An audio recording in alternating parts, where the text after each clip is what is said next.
Next is the law of energy exchange. Spirituality doesn't mean walking around with a begging bowl and expecting others to take care of you.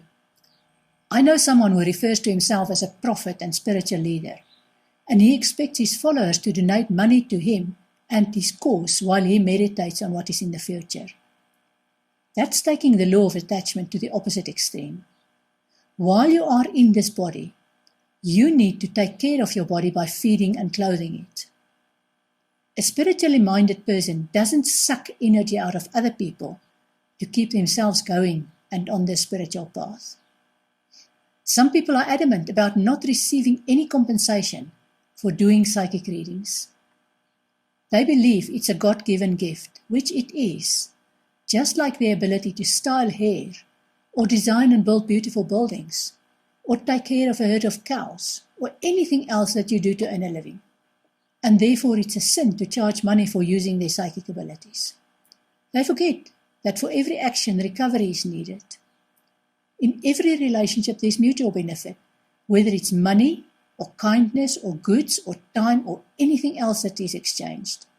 When you keep giving without receiving, at some stage, that jug will become empty, and there will be nothing left to pour out.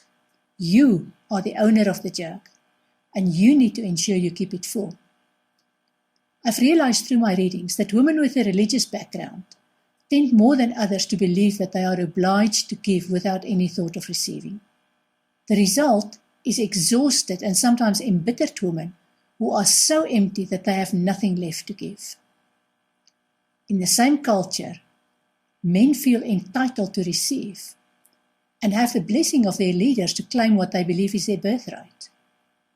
Receiving without giving results in the receiver being a parasite without even realizing it.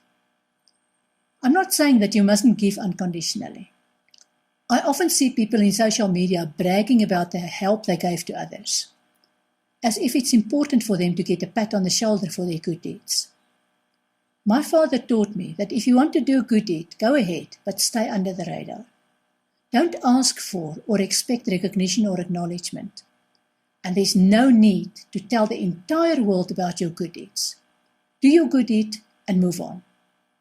If the people you helped tell others, that is entirely their choice. However, if you give and give to the point of exhaustion, then maybe you need to start thinking about yourself. Maybe it's time to ask yourself why you give too much.